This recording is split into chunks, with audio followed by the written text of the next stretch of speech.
new home construction, right?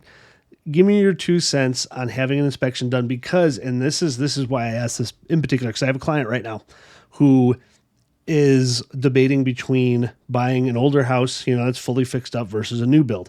And their thought is, well, if a permit was pulled and it was inspected and it was passed, or you have a home inspection done and it passes, like if there's an issue in the future, I have recourse. I'm going from who? Who do you have recourse from? Like, is the city going to take responsibility for a permit they signed off for years later, like that there was an issue? No, I don't think so. Home inspector, like this is a buyer beware state. So you try to do as much as possible, but give me your 2 cents on new home construction and getting inspection and maybe getting multiple inspections versus not. So I think in order to answer that question, I have to explain sort of how quality engineering works. So as an engineer, I worked on various different things, including medical devices. And when you build a product, let's just take like a laptop.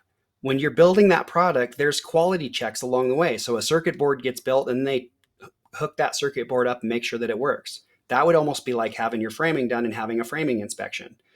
Then that board goes into the laptop and they put the screen in and they do all this stuff and they have all these checks along the way. And at the very end, they have a final QC step where someone goes in and they turn the laptop on and they make sure all the buttons work and they make sure there's no scratches or damage and all that kind of stuff.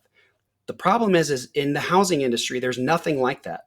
So they have these checks in between, but a lot of times there's no final check at the end. So a perfect example of what can happen is you have a roof go on and the roof is put on perfectly. It's fine. But then the painters go up there and they put their ladders on the roof and they poke holes through the shingles. The inspection is already done. There's no one else to come back and double check that damage wasn't caused by the painter. So that's where we come in. That's why if you get an inspection right before you close, when the house is completely done, then you have somebody at least looking at everything to make sure there was no process related damage that was, done to the home by somebody that came along after it was done. Another example is like sewer lines. We'll see a sewer line goes in, sewer line's fine. The tile guy comes in, he flushes a whole bunch of grout down there, and now you've got a blockage. Or you have the concrete guy who did the driveway, put some concrete down the outside clean out, and now you have a blockage. There's nobody that comes along at the end to make sure that none of that stuff has happened. So that's the biggest and most important reason to have an inspection is that we're going to do, at the very end of all of that stuff, we're going to do a comprehensive check. The other problem is that even if they have all those inspections done, I've had on 3 occasions here in Castle Rock, the house is done, the city signed off on the roof, and I go up on the roof and it's missing half the ridge cap shingles. So there's no way that guy went up there and looked at it.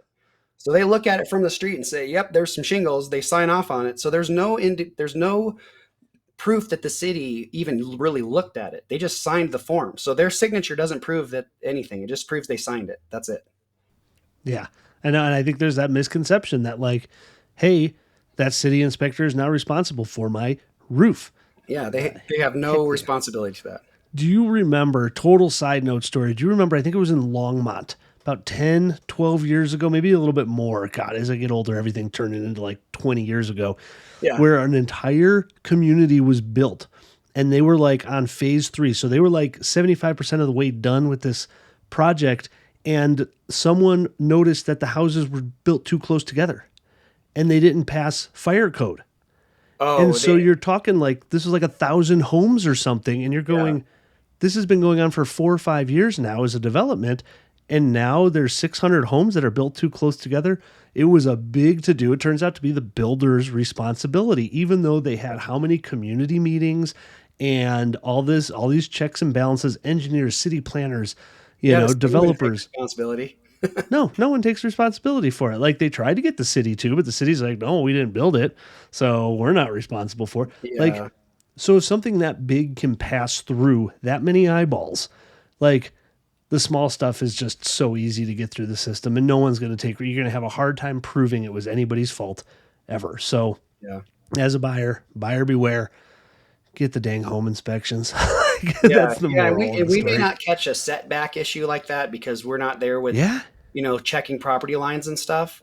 However, there's a lot of other things that can fall through the cracks that we will see. So, 100%.